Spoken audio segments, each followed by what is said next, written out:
Good morning friends, ईदुशाला में आपका स्वागत है। हम लोग समसामयिक घटना चक्र से करेंट अफेयर का डिस्कशन कर रहे थे और इसमें राष्ट्रीय परिदृश्य और खेल परिदृश्य का डिस्कशन किया जा चुका है। अब हम लोग अंतर्राष्ट्रीय परिदृश्य का डिस्कशन शुरू करेंगे। तो चलिए स्टार्ट करते हैं। स्टार्ट करने से पहले अगर आप चैनल पे नए हैं तो चैनल को सब्सक्राइब करके बेल आइकन को प्रेस कर दीजिए ताकि आपको नए नए वीडियो मिलता रहे, और साथ ही वीडियो को लाइक करिए, शेयर करिए और कमेंट करिए। ओके, तो चलिए डिस्कशन स्टार्ट करते हैं। इसमें फर्स्ट है अंतर्राष्ट्रीय संबंध। इसमें भारत ऑस्ट्रेलिया संबंध देखते हैं। तो भारत और ऑस्ट्रेलिया के बीच प्रथम 2+2 वार्ता, मंत्री स्तरीय वार्ता का आयोजन नई दिल्ली में किया गया सितंबर 2021 में। और इस वार्ता में भारत की तरफ से रक्षा एवं विदेश मंत्री राजनाथ सिंह जो रक्षा मंत्री हैं और एस जयशंकर विदेश मंत्री, और ऑस्ट्रेलिया की तरफ से प्रतिनिधित्व किया था मारिस पायने और विदेश मंत्री हैं, और पीटर ड्यूटन रक्षा मंत्री, इन्होंने किया था। और इस पे व्यापक रणनीतिक साझेदारी बढ़ाने की सहमति हुई है। अगर देखा जाए तो भारत के साथ 2+2 मंत्री स्तरीय वार्ता आयोजन करने वाला ऑस्ट्रेलिया तीसरा देश है। ठीक है, इससे पहले अमेरिका और जापान के साथ हुआ है। और भारत एवं रूस के बीच भी 2+2 मंत्री स्तरीय वार्ता का आयोजन पर सहमति बनी है। ठीक है, और द्वितीय भारत ऑस्ट्रेलिया 2+2 वार्ता वर्ष 2023 में आयोजित किया जाएगा। ठीक है, अब आगे देखते हैं भारत और डेनमार्क। सितंबर 2021 को भारत एवं डेनमार्क ने हरित रणनीतिक साझेदारी के अंग के रूप में नई दिल्ली में अपतटीय पवन एवं नवीकरणीय ऊर्जा हेतु एक संयुक्त उत्कृष्टता केंद्र को लॉन्च किया है। ठीक है, इस केंद्र का उद्देश्य है नवीकरणीय ऊर्जा संबंधी भारत के महत्वाकांक्षी लक्ष्यों का समर्थन करना है। ठीक है, यह केंद्र एक प्रकार का ज्ञान हब है। यह केंद्र प्रारंभ में जिन 4 कार्य समूहों के आसपास केंद्रित होगा, यह है स्थानिक योजना, वित्तीय ढांचे की शर्तें, आपूर्ति श्रृंखला और संरचना, और मानक तथा परीक्षण, ये सभी होगा। अब देखते हैं भारत और अमेरिका। सितंबर 2021 को नवीनीकृत भारत अमेरिका रणनीतिक स्वच्छ ऊर्जा भागीदारी को लॉन्च किया गया है। और SCEP को भारत अमेरिका जलवायु एवं स्वच्छ ऊर्जा एजेंडा 2030 भागीदारी के अनुसरण में नए रूप में लॉन्च किया गया है। 22-23 अप्रैल 2021 को अमेरिका द्वारा आयोजित लीडर्स समिट ऑन क्लाइमेट के दौरान प्रधानमंत्री नरेंद्र मोदी एवं अमेरिकी राष्ट्रपति जो बाइडेन जलवायु एवं स्वच्छ ऊर्जा एजेंडा 2030 भागीदारी की घोषणा किए थे। ठीक है, इसके तहत 5 स्तंभ है, ये देख लीजिए। विद्युत एवं ऊर्जा दक्षता, उत्तरदायी तेल एवं गैस, नवीकरणीय ऊर्जा, सतत वृद्धि और उभरते ईंधन। ठीक है, इसमें ये देख लीजिए उल्लेखनीय कि अप्रैल 2018 में भारतीय प्रधानमंत्री एवं तत्कालीन अमेरिकी राष्ट्रपति डोनाल्ड ट्रंप की पहल पर भारत अमेरिका रणनीतिक ऊर्जा भागीदारी की स्थापना की गई थी, जिसे SCEP के रूप में नवीनीकृत किया गया। ठीक है, दोनों देशों ने Bharat America gas task force का पुनर्नामकरण भारत अमेरिका निम्न उत्सर्जन गैस टास्क फोर्स के रूप में करने की घोषणा करी है। ठीक है, इस अवसर पर जैव ईंधनों पर एक नए भारत अमेरिका कार्यबल के गठन की भी घोषणा करी गई है।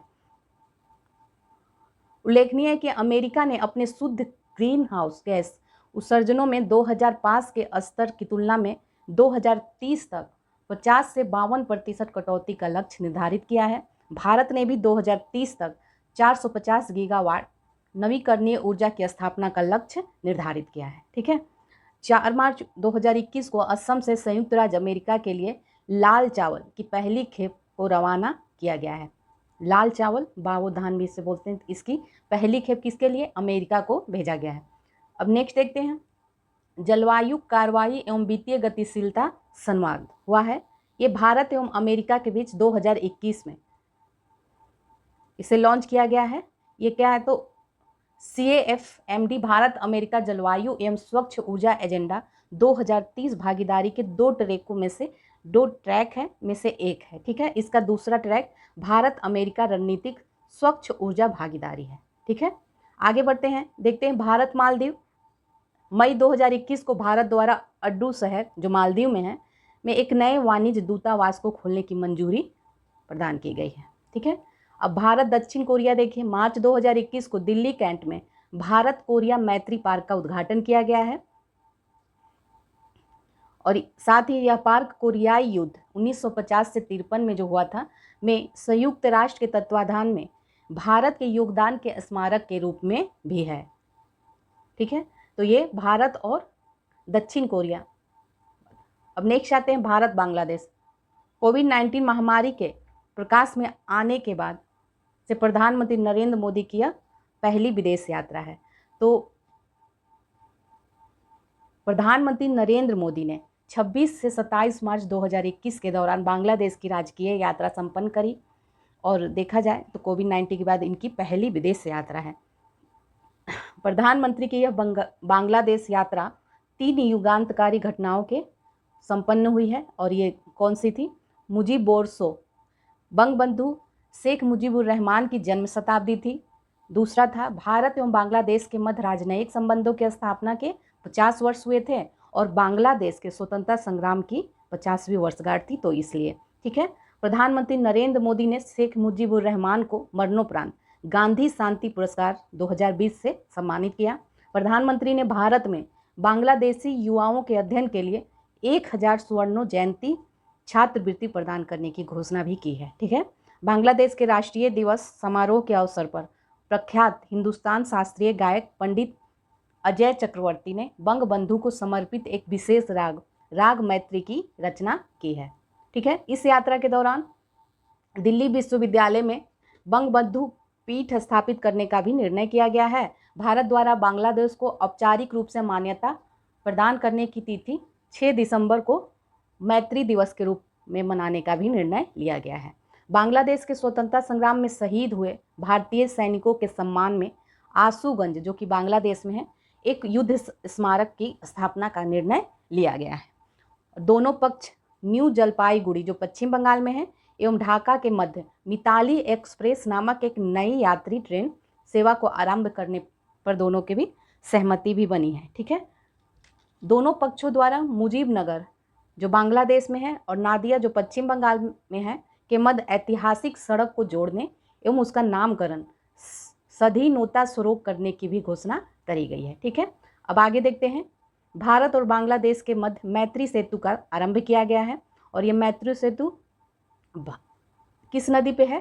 तो ये फेनी नदी पर है और 133 करोड़ रुपए लागत है इसकी। लंबाई कितनी है? 1.9 किलोमीटर इसकी लंबाई है।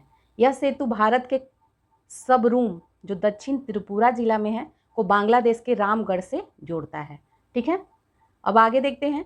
इस सेतु का संचालन आरंभ होने के बाद बांग्लादेश में चटगांव बंदरगाह तक पहुंच के साथ ही Tripura gateway of North East बन जाएगा।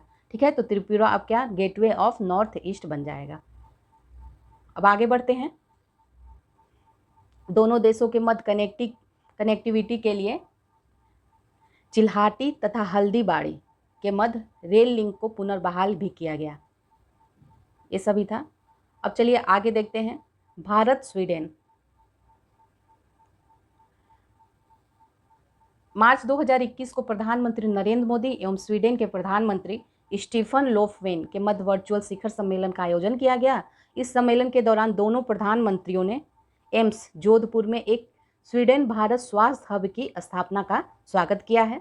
ठीक है, उल्लेखनीय है कि अंतर्राष्ट्रीय सौर गठबंधन के फ्रेम ऑफ समझौते का अनुसमर्थन करने के उपरांत स्वीडन 17 जुलाई 2021 से इसका आधिकारिक सदस्य बन गया है। ठीक है,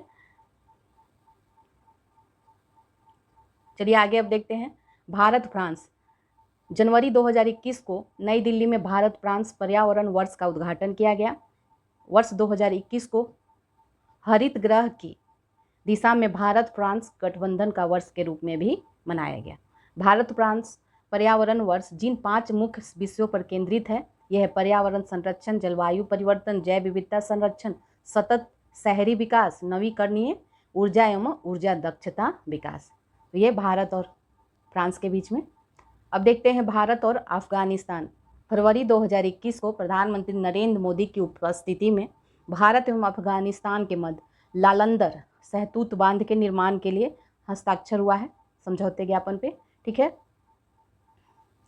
इस बांध का निर्माण अफगानिस्तान के चहार आसियाब जिले में काबुल नदी की सहायक नदी मैदान नदी, ठीक है, मैदान नदी पर किया जाएगा। इस बांध के निर्माण का उद्देश्य क्या है कि काबुल शहर के लोगों की सुरक्षित पेयजल आवश्यकताओं की पूर्ति करना, निकटवर्ती क्षेत्रों को सिंचाई हेतु जल उपलब्ध कराना, सिंचाई और जल निकासी के मौजूदा नेटवर्क को पुनर्स्थापित करना, इस क्षेत्र में बाढ़ से सुरक्षा एवं प्रबंधन प्रयासों में सहायता करना, ये सभी है। ठीक है, और ये भी जान लीजिए कि यह भारत द्वारा अफगानिस्तान में बनाया जा रहा दूसरा प्रमुख बांध है।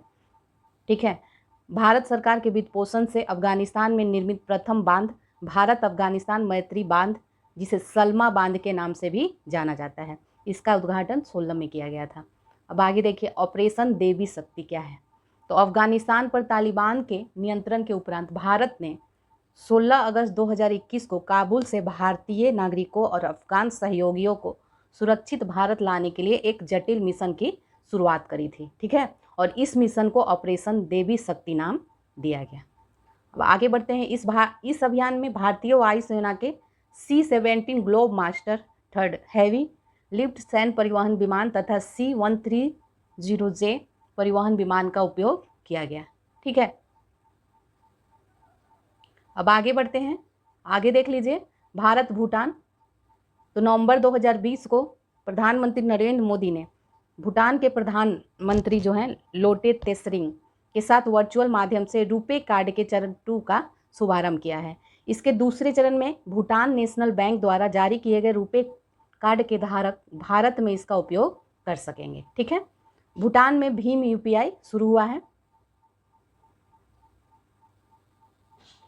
ये भी देख लीजिए।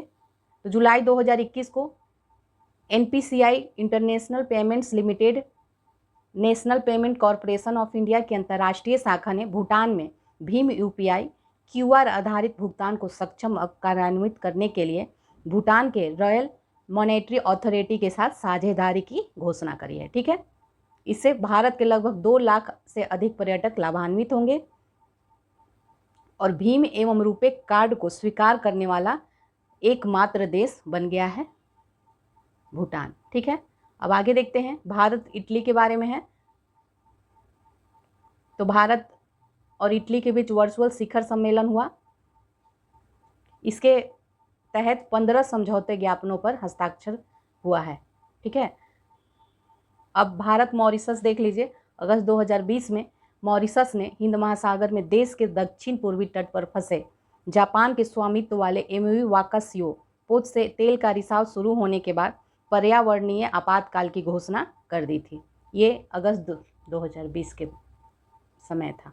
स्वेज नहर, ये चर्चा में की हुई है। मार्च 2021 में स्वेज नहर की समस्या से निपटने के लिए भारत ने 4 सूत्रीय योजना बनाई है।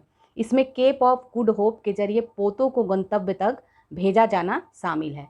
ठीक है,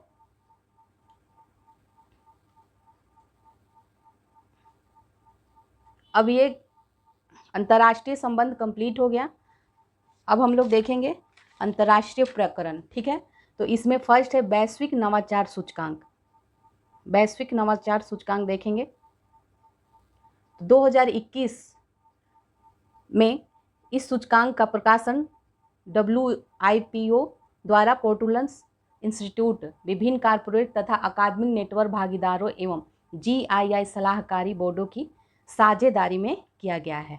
ठीक है, वर्ल्ड इंटेलेक्चुअल प्रॉपर्टी ऑर्गेनाइजेशन।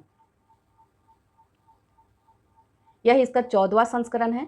वर्ष 2021 के वैश्विक नवाचार सूचकांक का जो केंद्रीय विषय है वह है कोविड-19 महामारी के जरिए नवाचार का पता लगाना। ठीक है, इसमें 132 अर्थव्यवस्थाओं को उनके नवाचार पारितंत्र के आधार पर रैंकिंग प्रदान करी गई है।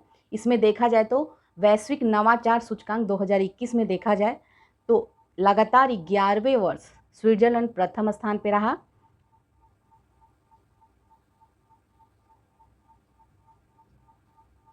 और इसमें भारत की स्थिति देखें तो 2015 से ही भारत की रैंकिंग में लगातार सुधार दर्ज हुआ है और 2021 में भारत 46वें स्थान पर है वैश्विक नवाचार सूचकांक में। ठीक है, और इसमें बेंगलुरु, दिल्ली, मुंबई शीर्ष 100 वैज्ञानिक एवं प्रौद्योगिकी क्लस्टरों में शामिल हुए हैं और अंगोला जो है सबसे अंतिम स्थान पे है वैश्विक नवाचार सूचकांक में। ठीक है, इसकी रैंकिंग दी हुई है।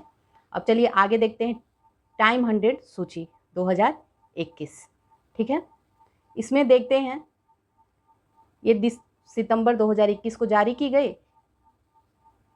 3 भारतीयों को इसमें प्रधानमंत्री नरेंद्र मोदी, पश्चिम बंगाल की मुख्यमंत्री ममता बनर्जी तथा सीरम इंस्टीट्यूट ऑफ इंडिया के मुख्य कार्यकारी अधिकारी अदार पूनावाला को स्थान मिला है। ठीक है,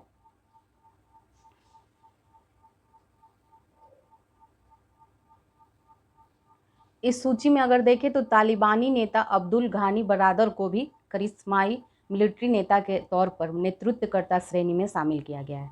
ठीक है, अदार पूनावाला को इस सूची में अग्रदूत के रूप में शामिल किया गया है। और देखा जाए तो मुख्य पृष्ठ पर आइकन श्रेणी के तहत Duke and duchess of success Prince Harry और मेघन को स्थान इसमें दिया गया है। ठीक है, अब नेक्स्ट देखते हैं त्रिपक्षीय रक्षा साझेदारी ऑकूस। ये ऑस्ट्रेलिया, न्यूजीलैंड और संयुक्त राज्य अमेरिका के बीच एक हुई संधि है, जिसका 15 सितंबर 2021 को वीडियो कॉन्फ्रेंसिंग के माध्यम से अमेरिका के राष्ट्रपति जो बाइडेन, यूनाइटेड किंगडम के प्रधानमंत्री बोरिस जॉनसन एवं ऑस्ट्रेलिया के प्रधानमंत्री स्कॉट मॉरिसन ने किया है। तो ये आगे अब देख लीजिए, टाइम्स वैश्विक विश्वविद्यालय रैंकिंग 2022।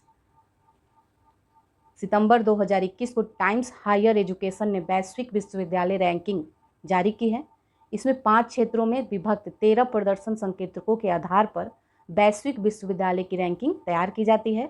ये क्षेत्र कौन से हैं? 5। शिक्षण है, शोध है, उद्धरण है, अंतर्राष्ट्रीय दृष्टिकोण है और उद्योग आय है। ठीक है, तो इसमें 99 देशों के 1662 विश्वविद्यालय को रैंकिंग प्रदान की गई है और इसमें 71 भारतीय संस्थानों को भी जगह दिया गया है। ठीक है, हालांकि कोई भी भारतीय संस्थान सिर्फ 300 रैंक में शामिल नहीं हुआ है। ठीक है, भारतीय संस्थानों में देखें तो भारतीय विज्ञान संस्थान बेंगलुरु को सर्वोच्च इसमें रैंक प्राप्त हुआ है और भारतीय संस्थान में IIT रोपड़ जो है दूसरे स्थान पे है।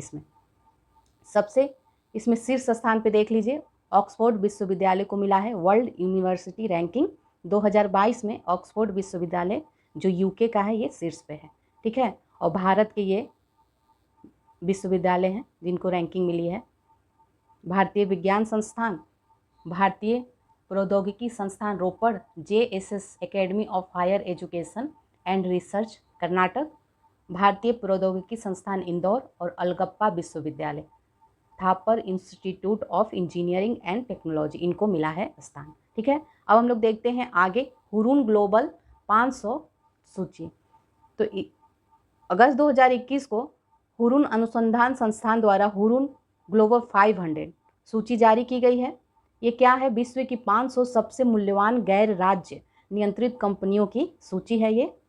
इसमें इस सूची के अनुसार देखा जाए तो अमेरिकी कंपनी एप्पल विश्व की सर्वाधिक मूल्यवान कंपनी है,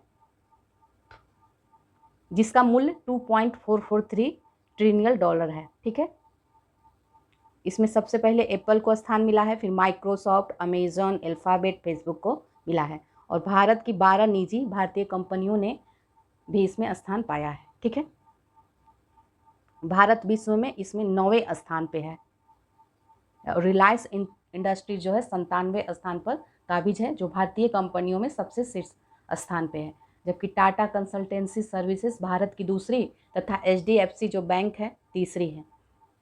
अब आगे देखते हैं, भारत द्वारा किगाली संशोधन का अनुसमर्थन किया गया है। ठीक है, ये देख लीजिए इसके बारे में। ओजोन अवक्षयकारी पदार्थों पर मॉन्ट्रियल प्रोटोकॉल एक ऐतिहासिक बहुपक्षीय पर्यावरणीय संधि है जो ओजोन अवक्षयकारी पदार्थों के रूप में संदर्भित लगभग 100 मानव निर्मित रसायनों के उत्पादन एवं उपभोग को विनियमित करती है। ठीक है, तो संयुक्त राष्ट्र के इतिहास में यह पहली संधि है जिसे सार्वभौमिक अनुसमर्थन प्राप्त हुआ है, अर्थात यह संधि संयुक्त राष्ट्र के प्रत्येक सदस्य राष्ट्र जो 198 देश हैं उनके द्वारा अनुसमर्थित किया गया है। 1987 में हस्ताक्षरित ये संधि 1989 में लागू हुई थी। अब तक मॉन्ट्रियल प्रोटोकॉल में 6 बार संशोधन किया जा चुका है और नवीनतम संशोधन जो है किगाली संशोधन है। ठीक है, किगाली कहाँ है? तो ये रवांडा में है। किगाली संशोधन का उद्देश्य है विश्व भर में हाइड्रोफ्लोरोकार्बन के उत्पादन एवं उपभोग में चरणबद्ध रूप से कटौती करना। ठीक है, और ये 1 जनवरी 2019 को किगाली संशोधन प्रभावी हो गया। ये भी देख लीजिए कि भारत 19 जून 1992 को मॉन्ट्रियल प्रोटोकॉल का पक्षकार बन गया था और तब से इसने मॉन्ट्रियल प्रोटोकॉल के सभी संशोधनों का समर्थन किया है। ठीक है, भारत वर्ष 2032 से 4 चरणों में हाइड्रोफ्लोरोकार्बन में चरणबद्ध रूप से कटौती के कार्य को पूरा करेगा। ठीक है, अब आगे देखते हैं हाइड्रोफ्लोरोकार्बन्स क्या होता है। तो ये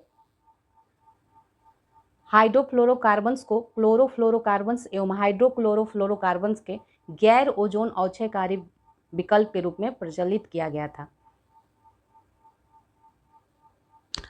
हाइड्रोफ्लोरोकार्बन का वर्तमान में air condition, refrigerator, aerosol, foam आदि में व्यापक रूप से प्रयोग किया जाता है। हालांकि ये रसायन समताप मंडलीय ओजोन परत का अवक्षय नहीं करते, लेकिन इनमें उच्च वैश्विक तापन क्षमता होती है। ठीक है,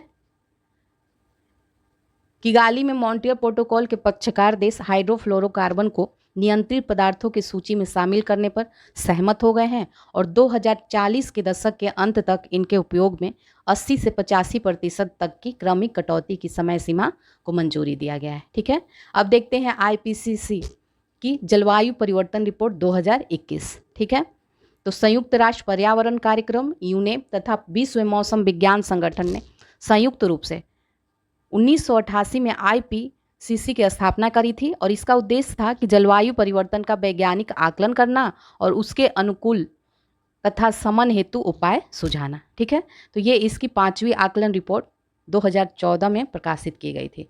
अभी क्या है कि अभी 9 अगस्त 2021 को जलवायु परिवर्तन पर अंतर सरकारी पैनल द्वारा अपने 6ठे आकलन रिपोर्ट का पहला भाग जारी किया गया है और इसका शीर्षक क्या है, climate change 2021 the physical science basis. ठीक है, पूर्व औद्योगिक युग के बाद से अब तक वैश्विक तापमान में 1.07 डिग्री सेल्सियस की वृद्धि हो चुकी है। इसके अनुसार यदि शीघ्र ही उत्सर्जन में कमी के उचित उपाय नहीं अपनाए गए तो अगले 2 दशकों में पृथ्वी का तापमान पूर्व औद्योगिक स्तर की तुलना में 1.5 डिग्री सेल्सियस के स्तर को पार कर जाएगा। ठीक है, और इसी के अनुसार सदी के अंत तक भूमंडलीय ऊष्मन को 1.50 डिग्री सेल्सियस के स्तर पर रोकना अभी भी संभव है, यद्यपि इसके लिए क्रांतिकारी परिवर्तन करने होंगे। IPCC के अनुसार पिछला दशक जो था 125,000 वर्षों में सबसे गर्म दशक था। ये रिपोर्ट है, हो गया। अब नेक्स्ट पे आते हैं, वैश्विक युवा विकास सूचकांक 2020। ठीक है, तो राष्ट्रमंडल सचिवालय द्वारा 15 से 29 वर्ष आयु वर्ग के लोगों को युवा के रूप में परिभाषित किया है और वैश्विक युवा विकास सूचकांक 2020 में 181 देशों को शामिल किया गया है, जिसमें राष्ट्रमंडल के 54 सदस्य देशों में से 48 देश शामिल हैं। इस सूचकांक में युवा के विकास के 6 क्षेत्रों पर आधारित होता है।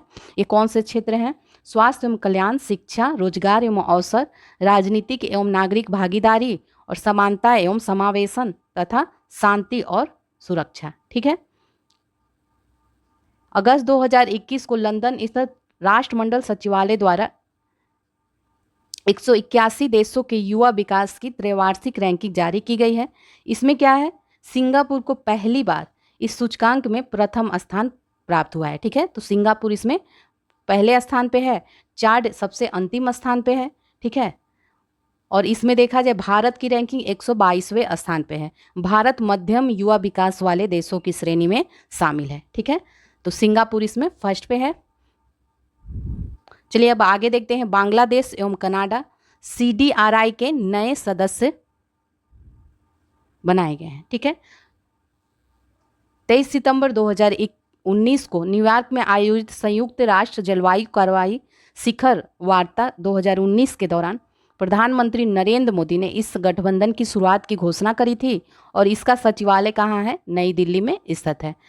और अगस्त 2021 को बांग्लादेश और कनाडा CDRI के नए सदस्य के रूप में बन गए हैं। अब सदस्य देशों की संख्या कितनी हो गई है? 26 हो गई है। ठीक है, इसमें 7 अंतर्राष्ट्रीय संगठन भी शामिल है। ये अंतर्राष्ट्रीय संगठन है, एशियाई विकास बैंक, विश्व बैंक, UNDP, ये सभी हैं।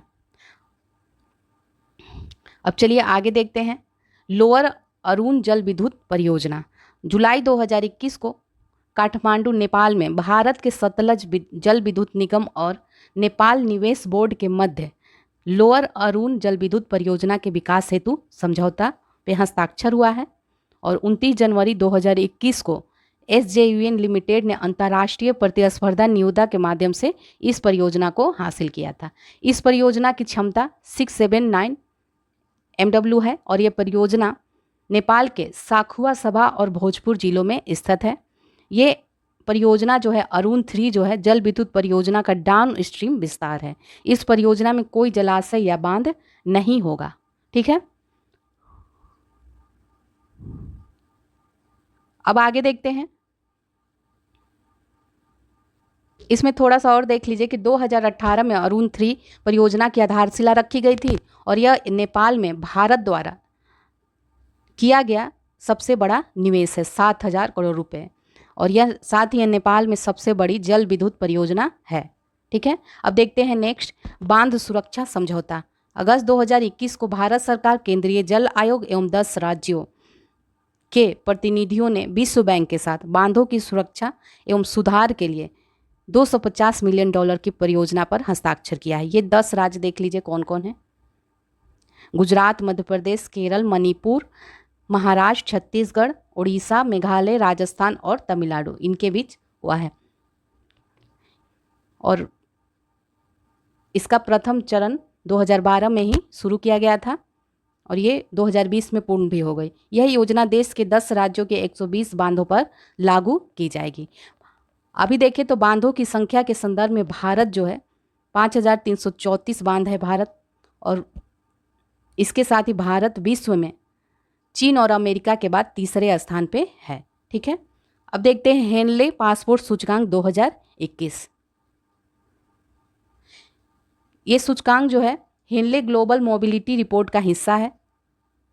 ये हेनले एवं पार्टनर्स के द्वारा जारी किया जाता है। ठीक है, इसके अनुसार देखिए हेनले पासपोर्ट सूचकांक 2021 में जारी किया और जापान इसमें पहले स्थान पे है।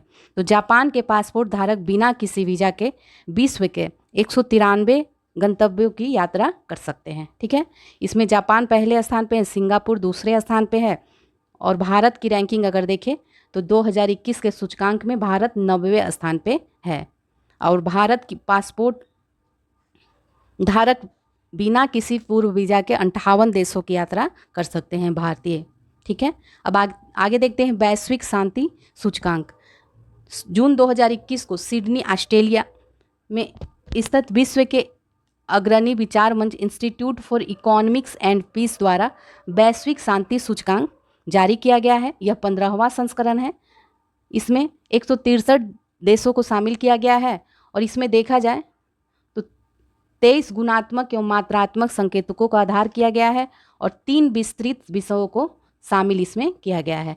ये 3 जो विषय हैं ये देख लीजिए, समाज में बचाव व सुरक्षा का स्तर, घरेलू और अंतर्राष्ट्रीय संघर्ष का प्रसार और सैन्यीकरण का स्तर। ठीक है, अब ये देख लीजिए कि इसमें सूचकांक में आइसलैंड जो है विश्व का सर्वाधिक शांतिपूर्ण देश रहा है और ये 2008 से ही शीर्ष स्थान पर बना हुआ है। ठीक है, लगातार चौथी बार अफगानिस्तान को विश्व के सबसे अशांत देशों में का दर्जा प्राप्त हुआ है अफगानिस्तान को।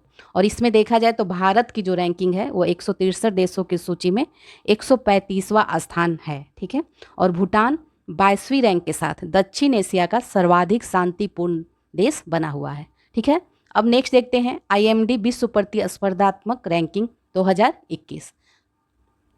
तो जून 2021 को इंस्टीट्यूट फॉर मैनेजमेंट डेवलपमेंट ने 33वीं विश्व प्रतिस्पर्धा रैंकिंग 2021 जारी की है और इसके अनुसार ये रैंकिंग जो है 4 कारकों पर निर्भर करता है: आर्थिक प्रदर्शन, सरकारी दक्षता, व्यावसायिक दक्षता और आधारभूत संरचना। ठीक है, और IMD विश्व प्रतिस्पर्धा रैंकिंग में 33 वर्षों के इतिहास में पहली बार इसमें स्विट्जरलैंड को शीर्ष स्थान प्राप्त हुआ है। तो पहली बार इसमें स्विट्जरलैंड फर्स्ट स्थान पे है, सेकंड पे स्वीडन है, डेनमार्क, नीदरलैंड, सिंगापुर इस तरह से है। और भारत का स्थान देखें तो इसमें लगातार 43वें स्थान पर बना हुआ है 2019 से ही। ठीक है, और एशिया प्रशांत देशों के संदर्भ में देखें तो इसकी रैंकिंग 12 है।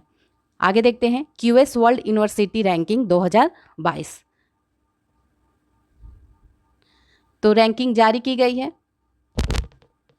ब्रिटिश कंपनी क्वालिल साइमंड्स द्वारा वर्ल्ड यूनिवर्सिटी रैंकिंग 2022 जारी किया गया है। और इस रैंकिंग में देखा जाए तो एमआईटी जो संयुक्त राज्य अमेरिका का है उसे लगातार 10वीं बार शीर्ष स्थान प्राप्त हुआ है। ठीक है, और रैंकिंग में भारतीय प्रौद्योगिकी संस्थान आईआईटी बॉम्बे को 177वां स्थान प्राप्त हुआ है। ठीक है, 1300 संस्थानों को इसमें रैंक प्रदान किया गया है। इसमें मैसाचुसेट्स इंस्टीट्यूट ऑफ टेक्नोलॉजी जो अमेरिका का है इसको पहले स्थान पे है। और इसमें क्यूएस वर्ल्ड यूनिवर्सिटी रैंकिंग 2022 में 35 भारतीय संस्थानों को रैंक दिया गया है। 3 भारतीय विश्वविद्यालय आईआईटी बॉम्बे, आईआईटी दिल्ली 150वें स्थान पे है और भारतीय विज्ञान संस्थान बेंगलुरु 186वां स्थान विश्व के शीर्ष 200 विश्वविद्यालय में शामिल है। ठीक है, आईआईएससी बेंगलुरु को अनुसंधान के मामले में विश्व में सर्वोच्च स्थान प्राप्त हुआ है। ठीक है, अब समग्र रैंकिंग में देखें तो आईआईटी मद्रास, आईआईटी कानपुर को 277वां, IIT Kharagpur, IIT Guwahati, IIT Roorkee को 400 स्थानों में इनको मिला है। ठीक है, ये देख लिया आपने। अब नेक्स्ट पे आते हैं विश्व सैन्य व्यय प्रवृत्तियाँ रिपोर्ट 2020। तो अप्रैल 2021 को Stockholm International Peace Research Institute ने विश्व सैन्य व्यय प्रवृत्तियाँ 2020 नामक रिपोर्ट जारी किया है। इस रिपोर्ट के अनुसार ऐसे समय में जब कोविड-19 महामारी के चलते विश्व की जीडीपी लगभग 4.4% घट गई है, वैश्विक सैन्य व्यय लगभग 2.6% बढ़ गया है। ठीक है, तो जीडीपी घट रही है लेकिन वैश्विक सैन्य व्यय जो है 2.6% बढ़ गया है। वर्ष 2020 में कुल सैन्य व्यय वैश्विक सकल घरेलू उत्पाद का 2.4% था और 2020 में ही देख लीजिए सर्वाधिक सैन्य व्यय करने वाले 5 सबसे बड़े देश कौन हैं? तो अमेरिका, चीन, भारत, रूस और यूनाइटेड किंगडम है। ठीक है, ये पांचों देश ही वर्ष 2020 में वैश्विक सैन्य व्यय के 62% हिस्से के लिए उत्तरदायी हैं। ठीक है, तो 2020 में आपने देख लिया भारत तीसरे स्थान पे है। और सिप्री की रिपोर्ट नवीनतम जो आई थी, भारत वर्ष 2020 में अमेरिका और चीन के बाद विश्व का तीसरा सबसे बड़ा सैन्य व्यय करने वाला देश बन गया है। ठीक है, और ये 2019 की तुलना में 2.1% की वृद्धि हुई है सैन्य व्यय में, भारत द्वारा किए गए सैन्य व्यय जो है उसमें। और 2020 में भारत का जो सैन्य व्यय है वो सकल घरेलू उत्पाद का 2.9% रहा। अब आगे देखते हैं मृत्यु दंड पर एमनेस्टी इंटरनेशनल की रिपोर्ट जारी की गई है। इसमें देखते हैं एमनेस्टी इंटरनेशनल के अनुसार वर्ष 2020 में 18 देशों द्वारा मृत्यु दंड की सज़ा क्रियान्वित करी गई है और वर्ष 2020 के अंत तक कुल 108 देशों ने कानून के माध्यम से सभी अपराधों में मृत्युदंड को समाप्त कर दिया है और अब तक कुल 144 देश कानून अथवा व्यवहार में मृत्युदंड को समाप्त कर चुके हैं। ठीक है, 2020 में देखा जाए जहां वर्ष 2019 में 657 से अधिक लोगों पर मृत्युदंड का क्रियान्वयन किया गया था, वहीं यह 483 प्लस है। ठीक है, हालांकि चीन के आंकड़े शामिल नहीं हैं इसमें, फिर भी वर्ष 2020 में सर्वाधिक निष्पादित मृत्युदंड की जो संख्या है वो चीन में ही मानी गई है और 2020 में सर्वाधिक मृत्युदंड जो क्रियान्वित किया गया वो ईरान में, इसके पश्चात मिस्र और इराक और सऊदी अरब में। ठीक है, अमेरिका में देखा जाए तो 17 मृत्युदंड क्रियान्वित किए गए हैं। और ये देख लीजिए कि व्यक्तियों की संख्या जहां मृत्युदंड की सज़ा सुनाई गई तो ये सबसे ज़्यादा यमन में सुनाई गई, इसके अनुसार यमन पहले स्थान पे। और भारत का देख लीजिए तो वर्ष 2016 से लेकर 19 तक भारत में मृत्युदंड का क्रियान्वयन नहीं किया गया था, लेकिन 20 मार्च 2020 को निर्भया कांड के 4 दोषियों को सज़ा को फांसी पर लटकाया गया और वर्ष 2020 में देखा जाए तो भारत में 77 लोगों को मौत की सज़ा सुनाई गई। ठीक है, चलिए अब आगे देखते हैं विश्व प्रेस स्वतंत्रता सूचकांक। तो इस जारी किया गया है किसके द्वारा? रिपोर्टर्स विदाउट बॉर्डर के द्वारा जारी किया जाता है। इसमें 180 देशों और क्षेत्रों को रैंक प्रदान करता है और इसमें देखा जाए तो नॉर्वे जो है लगातार 5वीं बार शीर्ष स्थान पर बना हुआ है। और प्रेस स्वतंत्रता की दृष्टि से यूरोप एवं अमेरिकी क्षेत्र है जो वो सर्वाधिक अनुकूल महाद्वीप है। और भारत का स्थान इसमें देखें तो 142वें स्थान पर भारत है। ठीक है।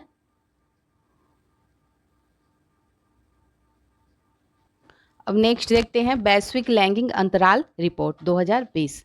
तो मार्च 2021 को विश्व आर्थिक मंच के द्वारा 15वीं वैश्विक लैंगिक अंतराल रिपोर्ट 2021 जारी किया गया है। ठीक है। ये 4 आयामों पर आधारित होता है। ये आयाम है आर्थिक भागीदारी और अवसर, शिक्षा प्राप्ति, स्वास्थ्य एवं उत्तरजीविता और राजनीतिक सशक्तिकरण। ठीक है। इस रिपोर्ट में 156 देशों पे तुलनात्मक अध्ययन किया गया है। इस बार पहली बार 3 नए देशों को शामिल किया गया है, अफगानिस्तान, गुयाना और नाइजर। ठीक है। अभी तक कोई भी देश पूर्ण लैंगिक समानता को प्राप्त नहीं कर सका है। ठीक है। और आइसलैंड को 12वीं बार विश्व में सर्वाधिक लैंगिक समता वाला देश घोषित किया गया है। ठीक है। तो सबसे लैंगिक अंतराल में आइसलैंड फर्स्ट स्थान पे है। और सबसे खराब प्रदर्शन करने वाले जो 3 देश हैं वो हैं अफगानिस्तान, यमन, इराक। और भारत की देखा जाए तो भारत 140वें स्थान पर पहुंच गया है। ठीक है। अब आगे बढ़ते हैं। नेक्स्ट देखते हैं अंतर्राष्ट्रीय बौद्धिक संपदा सूचकांक।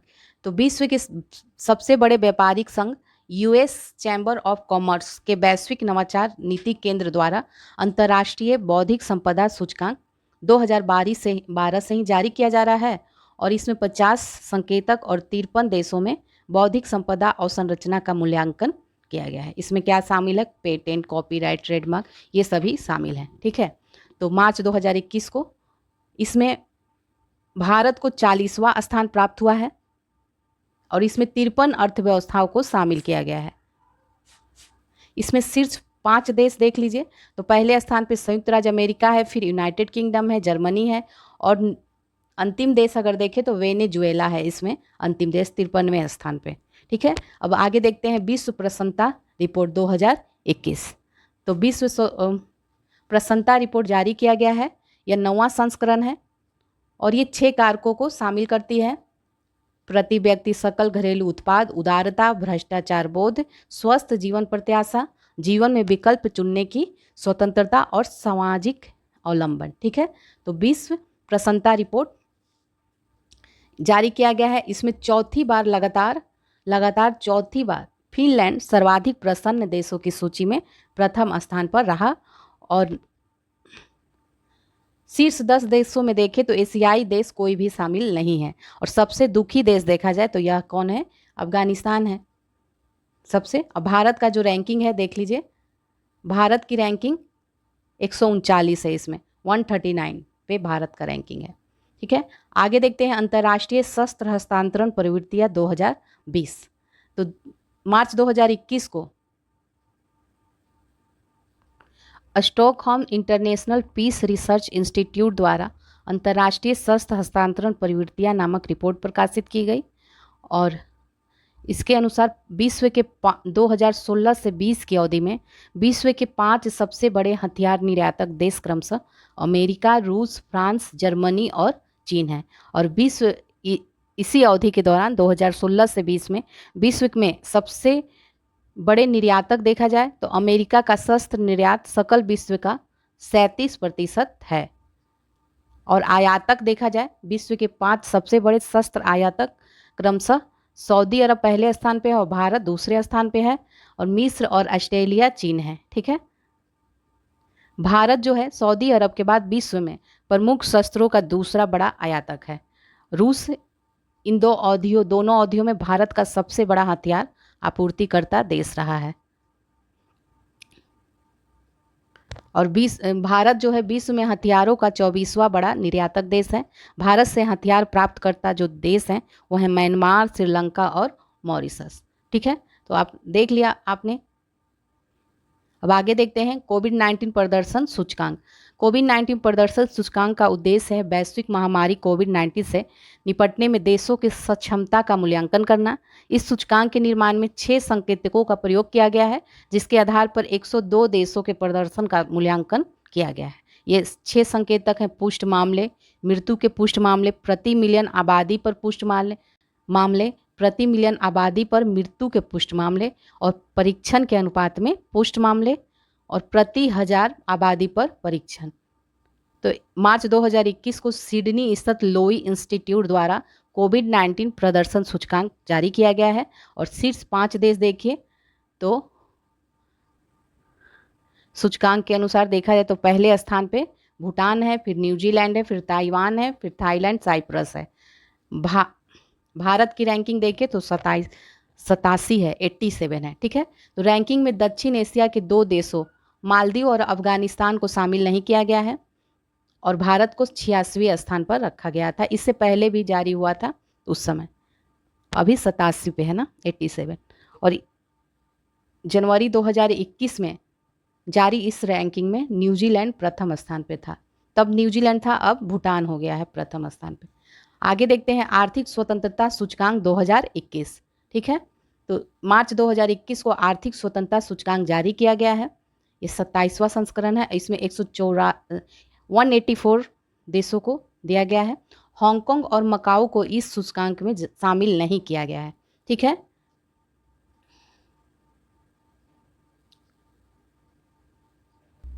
इसमें देखते हैं सूचकांक में सिंगापुर को विश्व की सबसे स्वतंत्र अर्थव्यवस्था घोषित किया गया है। उत्तर कोरिया को विश्व का सबसे कम स्वतंत्र देश घोषित किया गया है। ठीक है, भारत का जो स्कोर है वो 121वां है। ठीक है, और पहले स्थान पे सिंगापुर है, फिर New Zealand, Australia, Switzerland, Ireland. Next देखते हैं भारत एशिया संरक्षित क्षेत्र भागीदारी का सह अध्यक्ष बन गया है। ठीक है, तो एपीएपी क्या है? ये एशिया संरक्षित क्षेत्र भागीदारी है। ठीक है, एशिया प्रोटेक्टेड एरिया पार्टनरशिप है एपीएपी। तो इसमें भारत को सह अध्यक्ष के रूप में 3 वर्षीय कार्यकाल नवंबर 2023 तक होगा और वर्तमान में 17 देशों के कुल 21 सरकारी संगठन एपीएपी के सदस्य हैं। ठीक है, एपीएपी सरकारी संरक्षित क्षेत्र एजेंसियों और अन्य हितधारकों का एक अनौपचारिक नेटवर्क है। ठीक है, आगे बढ़ते हैं म्यांमार में तख्ता पलट। तो म्यांमार में नवंबर 2020 में जो आम चुनाव हुआ था उसमें आंग सान सू की जो दल है नेशनल लीग फॉर डेमोक्रेसी, उनको बहुमत हासिल हुआ था। ठीक है, जबकि सेना समर्थित party union solidarity and development party को इसमें मात्र कम सीटें प्राप्त हुई थी। तो 1 फरवरी 2021 को आंग सान सू के नेतृत्व में चल रही नागरिक सरकार को म्यांमार की सेना टाट मादाओ ने अपदस्थ कर दिया और सरकार की सारी शक्तियां कार्यकारी राष्ट्रपति मिंट स्वे और सेना के कमांडर इन चीफ मिन ऑन्ग हॉइंग में केंद्रित हो गए। ठीक है, 1 अगस्त 2021 को सैन्य शासक मिन ऑन्ग हॉइंग ने स्वयं को म्यांमार का प्रधानमंत्री घोषित कर एक कार्यवाहक सरकार का गठन करा है। ठीक है, तो उसने अपने आप को प्रधानमंत्री घोषित कर दिया है। कब? अगस्त 2021 में। नेक्स्ट है एशिया प्रशांत निजीकृत स्वास्थ्य सूचकांक। तो 28 जनवरी 2021 को द इकोनॉमिस्ट इंटेलिजेंस यूनिट द्वारा एशिया प्रशांत निजीकृत स्वास्थ्य सूचकांक जारी किया गया है। ये एशिया प्रशांत क्षेत्र के 11 देशों में निजीकृत स्वास्थ्य सेवा को अपनाने की तत्परता को मांगता है। ये 11 देश ये सभी हैं, ऑस्ट्रेलिया, चीन, जापान, भारत, ये सभी हैं। इसमें 4 श्रेणियां होती है और 4 श्रेणियां क्या है? स्वास्थ्य सूचना, स्वास्थ्य सेवाएं, निजीकृत प्रौद्योगिकी और नीतिगत संदर्भ। इसमें सूचकांक में देखा है तो शीर्ष 4 स्थान जो है, सबसे पहला स्थान सिंगापुर को मिला है और इसमें भारत को 10वां स्थान प्राप्त हुआ है। आगे देखते हैं भ्रष्टाचार बोध सूचकांक 2020। तो जनवरी 2021 को ट्रांसपेरेंसी इंटरनेशनल द्वारा भ्रष्टाचार बोर्ड सूचकांक 2020 जारी किया गया है और ये 26वां संस्करण है। 180 देशों एवं क्षेत्रों को इसमें शामिल किया गया है। इस सूचकांक में 0 से 100 अंकों तक विस्तारित पैमाने का प्रयोग किया गया है। यहाँ 0 का अर्थ है सर्वाधिक भ्रष्ट तथा 100 का अर्थ है सर्वाधिक ईमानदार। ठीक है, तो सूचकांक में डेनमार्क को एवं न्यूजीलैंड संयुक्त रूप से शीर्ष स्थान पे हैं। तो इसमें डेनमार्क और न्यूजीलैंड जो है संयुक्त रूप से शीर्ष स्थान पर हैं, जबकि सोमालिया और दक्षिण सूडान जो है संयुक्त रूप से निचले स्थान पे हैं। तो ये दोनों ही संयुक्त रूप से निचले स्थान पे हैं। सबसे कम भ्रष्टाचार वाला देश कौन है? Denmark, New Zealand, Finland, Singapore, Sweden, Switzerland. और सबसे अधिक सोमालिया। ठीक है, इसमें देखें तो भ्रष्टाचार सोमालिया और दक्षिणी सूडान का एक ही रैंक है। और इसमें देखें तो भारत 86वें स्थान पे है 40 स्कोर के साथ। ठीक है, अब 2020 में भारत की रैंकिंग में गिरावट दर्ज की गई है। आगे बढ़ते हैं। वैश्विक जलवायु जोखिम सूचकांक 2021। तो वैश्विक जलवायु जोखिम सूचकांक विश्व के विभिन्न देशों और भूभागों में जलवायु संबंधी मौसम घटनाओं जैसे तूफान, बाढ़, लू, गर्म हवाओं आदि के द्वारा हुई क्षति का आकलन करता है। और जनवरी 2021 को जर्मनी स्थित पर्यावरणीय और शोध संगठन जर्मन वाच के द्वारा वैश्विक जलवायु सूचकांक जोखिम सूचकांक 2021 जारी किया गया है और ये 16वां संस्करण है। ठीक है, वर्ष 2019 के दौरान मोजाम्बिक, जिम्बाब्वे और बहामास प्रतिकूल मौसमी घटनाओं से सर्वाधिक प्रभावित हुए हैं। ठीक है, इटाई का प्रकोप झेलना पड़ा था मोजाम्बिक, जिम्बाब्वे और मलावी को। ठीक है, संयुक्त राष्ट्र महासचिव एंटोनियो गुटेरेस ने इसे अफ्रीका के इतिहास की सर्वाधिक खतरनाक जलवायु संबंधित आपदाओं में से एक घोषित किया है। ठीक है, अब देख लीजिए शीर्ष 10 देशों में से 8 देश निम्न मध्यम आय वर्ग से संबंधित है। पहले स्थान पे कौन है? मोजाम्बिक है, दूसरे पे जिम्बाब्वे, बहामास, जापान, मलावी। और भारत का स्थान देखा जाए तो 10 देशों में से भारत का स्थान 7वें पर है।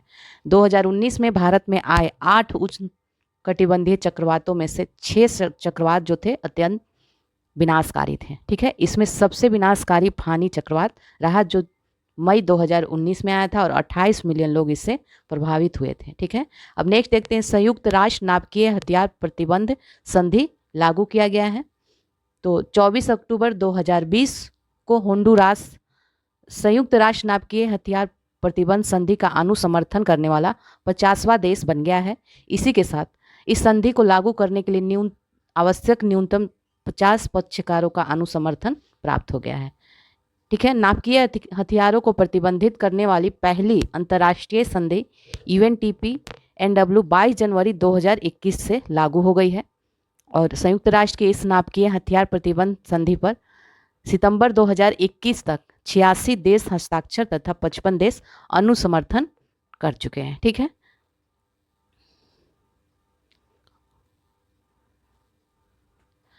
इस 86 हस्ताक्षरकर्ताओं में भारत, पाकिस्तान, चीन, अमेरिका, फ्रांस, ब्रिटेन, रूस आदि देश शामिल नहीं है। ठीक है, चलिए अब देखते हैं ग्लोबल फायर पावर सूचकांक 2021।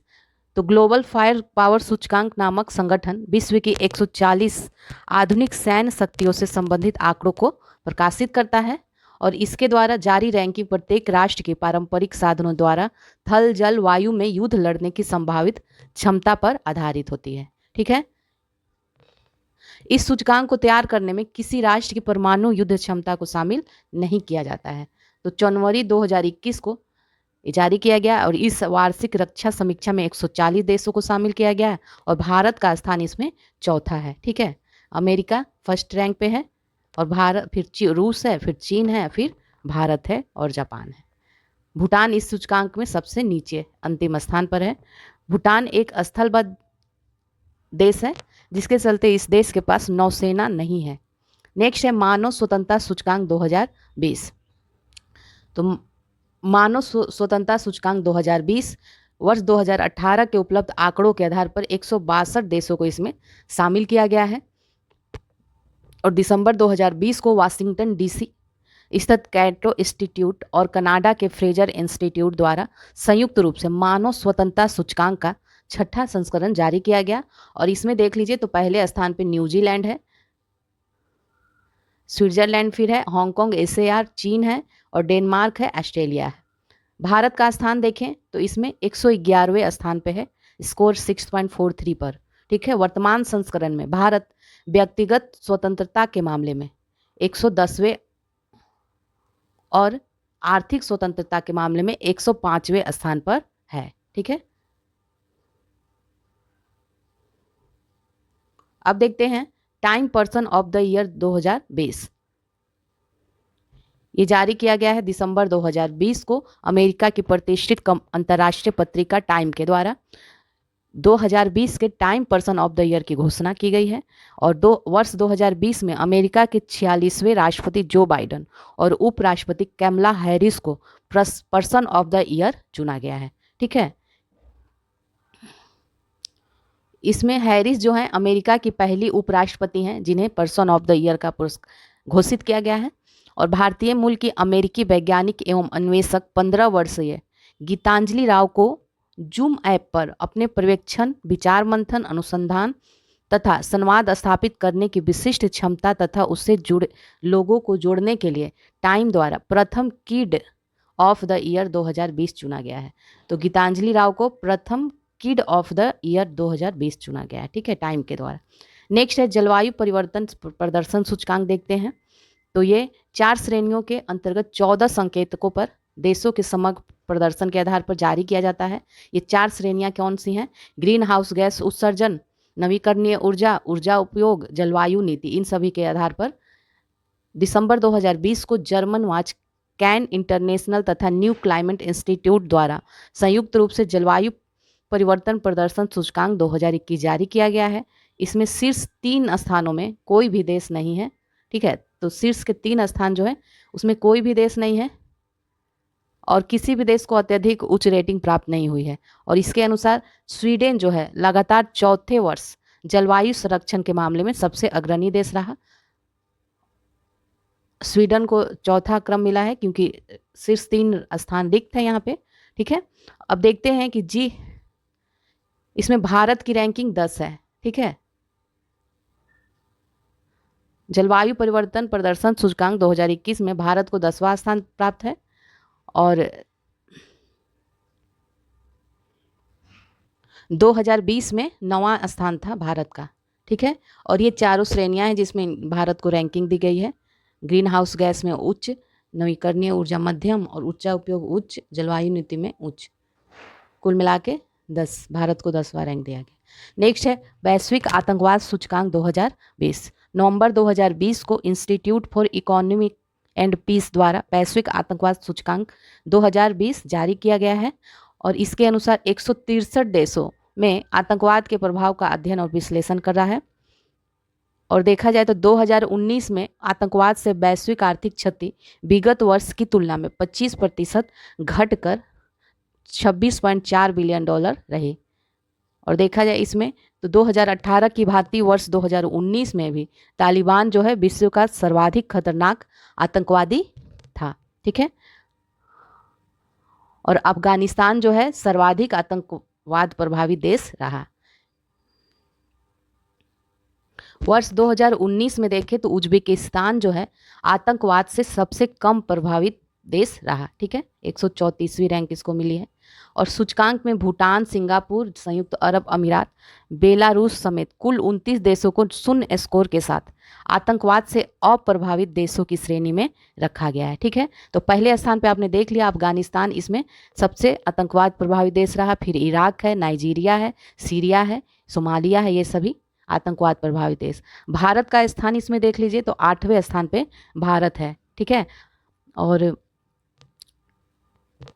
भारत में जम्मू कश्मीर आतंकवाद से सर्वाधिक प्रभावित रहा, जहां 165 आतंकवादी घटनाओं में कुल 103 लोगों की मौत हुई। ठीक है, तो अब आगे देखते हैं उमंग ऐप का अंतर्राष्ट्रीय संस्करण। उमंग भारत सरकार का एक एकीकृत, सुरक्षित, बहु चैनल, बहुभाषी एवं बहुसेवा मोबाइल ऐप है। इसका उमंग ऐप को 2017 को प्रधानमंत्री नरेंद्र मोदी ने राष्ट्र को समर्पित किया था और इसे इलेक्ट्रॉनिक और सूचना प्रौद्योगिकी मंत्रालय ने नेशनल ई गवर्नेंस डिवीजन के साथ मिलकर तैयार किया था। ठीक है, अभी क्या हुआ है कि 23 नवंबर 2020 को उमंग ऐप के 3 वर्ष पूरे होने के अवसर पर इसका अंतर्राष्ट्रीय संस्करण लॉन्च किया गया है। ठीक है, और इसका अंतर्राष्ट्रीय संस्करण को इलेक्ट्रॉनिक्स और सूचना प्रौद्योगिकी मंत्रालय ने विदेश मंत्रालय के समन्वय से तैयार किया है।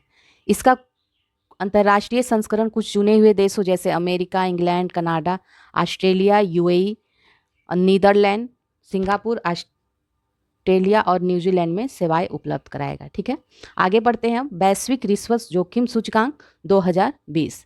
तो नवंबर 2020 को वैश्विक रिश्वत जोखिम सूचकांक 2020 जारी किया है और ये ट्रेस के द्वारा जारी किया जाता है। इसमें 194 देश को शामिल किया गया है और डेनमार्क देखें तो इसमें पहले स्थान पे है। उत्तर कोरिया इसमें देखा जाए तो अंतिम पायदान पे है और भारत को 194 देशों में 77वां स्थान मिला है।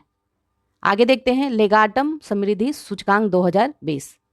तो ये लेगाटम इंस्टीट्यूट के द्वारा लेगाटम समृद्धि सूचकांक 2020 जारी किया गया है और इसमें 167 देशों में समृद्धि का ये मापन करता है। ठीक है, इसमें डेनमार्क को पहले स्थान पर रखा गया है। डेनमार्क को पहला स्थान प्राप्त हुआ है और न्यूजीलैंड जो है एशिया प्रशांत क्षेत्र में सर्वाधिक समृद्ध देश है। भारत का स्थान इसमें देखें तो 101वें स्थान पर है, जबकि ये 2019 में 98वें स्थान पर था। आगे देखते हैं वर्ल्ड टैलेंट रैंकिंग 2020। तो नंबर 2020 में IMD द्वारा वर्ल्ड कॉम्पिटिटिव सेंटर द्वारा वर्ल्ड टैलेंट रैंकिंग 2020 जारी किया गया है और इसमें ये 3 कारकों पर निर्भर करता है: निवेश और विकास, तत्परता और अपील। ठीक है, इसमें 63 अर्थव्यवस्था को शामिल किया गया है और सबसे पहले स्थान पे इसमें स्विट्जरलैंड को रखा गया है, उसके बाद डेनमार्क है। और इस सूचकांक में देखें तो प्रथम 5 स्थानों पे देख ही रहे आपने, स्विट्जरलैंड, डेनमार्क, लग्जमबर्ग, आइसलैंड और स्वीडन है। और भारत की रैंकिंग देखें तो 62 है। ठीक है, इसमें भारत की रैंकिंग 62 है। आगे देखते हैं एंडोरा। तो IMF का 190वां सदस्य राष्ट्र बना है एंडोरा। IMF की वर्तमान प्रबंध निदेशक कौन है? बुल्गारियाई अर्थशास्त्री क्रिस्टीना जॉर्जिया हैं। ठीक है, और भारतीय मूल की अर्थशास्त्री गीता गोपीनाथ जो हैं IMF की इकोनॉमिक काउंसलर भी हैं, ये याद रखिएगा। और इसमें एंडोरा जो है अक्टूबर 2020 को, एंडोरा यूरोपीय देश है, अंतर्राष्ट्रीय मुद्रा कोष का 190वां सदस्य बन गया है। ठीक है, और इससे पहले 189वां देश बना था ये नौरू। एंडोरा कहाँ है? फ्रांस और स्पेन के बीच स्थित स्थल रूप देश है। ठीक है, अब आगे देखते हैं। कजाकिस्तान सीका का नया अध्यक्ष बना है। तो सितंबर 2020 में ताजिकिस्तान द्वारा सीका की अध्यक्षता कजाकिस्तान को सौंपी गई। इसका कार्यकाल जो होगा 2020 से 22। ठीक है, कजाकिस्तान, इसमें वर्तमान में सीका के जो देश हैं, सदस्य देशों की संख्या कितनी है? 27 है। भारत 1999 में सीका की शुरुआत से ही इसका सदस्य है। ठीक है, तो इसको याद रखिएगा। चलिए अब आगे देखते हैं। संयुक्त राष्ट्र संघ के 75 वर्ष पूरे हुए हैं। तो संयुक्त राष्ट्र संघ का 24 अक्टूबर 1945 में अस्तित्व में आया था और इसकी वर्ष 2020 में संयुक्त राष्ट्र संघ की स्थापना का 75वीं वर्षगांठ रहा। इसके उपलक्ष्य में 21 सितंबर 2020 को संयुक्त राष्ट्र महासभा की 1 दिवसीय उच्च स्तरीय बैठक आयोजित की गई। ठीक है, और इसमें 15 से 30 सितंबर 2020 के मध्य संयुक्त राष्ट्र महासभा के 75वें अधिवेशन का आयोजन किया गया। अब इसमें देख लेते हैं जनरल डिबेट। इसका मुख्य विषय क्या था? The future we want, the United Nations we need, reaffirming our collective commitment to multilateralism. ये इसका मुख्य विषय था और इसकी अध्यक्षता किसने की थी? तो ये बोल्कान बोजगीर किए थे, जो तुर्की के राजनयिक। ठीक है, और ये तुर्की के पहले नागरिक हैं अध्यक्षता करने वाले। इसकी वर्षगांठ पर 30 सितंबर 2020 को संयुक्त राष्ट्र जैव विविधता शिखर सम्मेलन का आयोजन किया गया। अब आगे देखते हैं। इसी में इस शिखर सम्मेलन का जो केंद्रीय विषय था वो है सतत विकास हेतु जैव विविधता पर अविलंब कार्रवाई। ठीक है, और इसमें अक्टूबर 2020 को संयुक्त राष्ट्र की 75वीं वर्षगांठ के उपलक्ष्य में स्मारक डाक टिकट जारी किया गया। केंद्रीय संचार मंत्रालय के अधीन डाक विभाग के द्वारा स्मारक टिकट जारी किया गया था। ठीक है, आगे देखते हैं ग्लोबल स्मार्ट सिटी इंडेक्स 2020। तो ये सितंबर 2020 को इंस्टीट्यूट फॉर मैनेजमेंट डेवलपमेंट ने सिंगापुर प्रौद्योगिकी और डिजाइन विश्वविद्यालय के सहयोग से ग्लोबल स्मार्ट सिटी इंडेक्स 2020 का दूसरा संस्करण जारी किया गया। इसमें 2020 में विश्व के 109 शहरों में सिंगापुर प्रथम स्थान पे है और इसमें 4 भारतीय शहर भी शामिल किया गया है। कौन कौन? हैदराबाद, नई दिल्ली, मुंबई और बेंगलुरु। ठीक है, 2020 में सिंगापुर पहले स्थान पे, हेलेंसिकी जो है दूसरे स्थान पे है। 4 भारतीय शहर जो है हैदराबाद, नई दिल्ली, मुंबई, बेंगलुरु जो है, इनका रैंक 85 है, 86 है दिल्ली का, और मुंबई का 93 और बेंगलुरु का 95। ठीक है, अब देखते हैं नेक्स्ट पे अब्राहम समझौता। ठीक है, अगस्त 2020 को द्विपक्षीय संबंधों को पूर्णतः समान करने के लिए इजराइल एवं संयुक्त अरब अमीरात के मध्य शांति समझौता की घोषणा की गई और 11 सितंबर 2020 को बहरीन ने भी यूएई के अनुसरण करते हुए इजराइल के साथ शांति समझौते की घोषणा करी। ये भी जान लीजिए कि 1979 में मिस्र जो है प्रथम अरब राज्य था जिसने इजराइल के साथ शांति समझौता पर हस्ताक्षर किया था।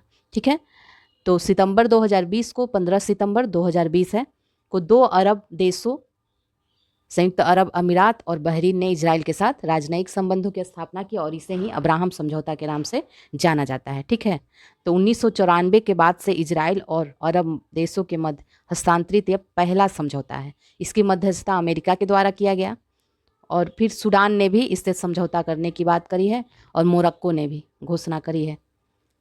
चलिए अब आगे देखते हैं। अब नेक्स्ट है अंतर्राष्ट्रीय सम्मेलन। चलिए देखते हैं। 21वां एससीओ शिखर सम्मेलन आयोजित हुआ है। तो 21वीं बैठक दुशांबे ताजिकिस्तान में हाइब्रिड प्रारूप में आयोजित की गई और इसकी अध्यक्षता ताजिकिस्तान के राष्ट्रपति इमोमाली रहमान ने की है। ठीक है, प्रधानमंत्री नरेंद्र मोदी ने वीडियो लिंक के माध्यम से इस शिखर सम्मेलन में दुशांबे में भारत का प्रतिनिधित्व जो तो देखें व्यक्तिगत रूप से विदेश मंत्री एस जयशंकर ने किया। ठीक है, और इसमें ईरान को एससीओ की अस्थायी सदस्यता प्रदान करने पर सहमति बनी है। एससीओ के 8 पूर्णकालिक सदस्य तो आप जानते ही होंगे, भारत, कजाकिस्तान, चीन, किर्गिस्तान, रूस, पाकिस्तान, ताजिकिस्तान और उज्बेकिस्तान है। ठीक है, अब आगे चलिए देखते हैं। ये भी देख लीजिए फैक्ट है कि यह शिखर सम्मेलन संघाई सहयोग संगठन की स्थापना की 20वीं वर्षगांठ के अवसर पर आयोजित हुआ था। अब नेक्स्ट देखते हैं 13वां ब्रिक्स शिखर सम्मेलन।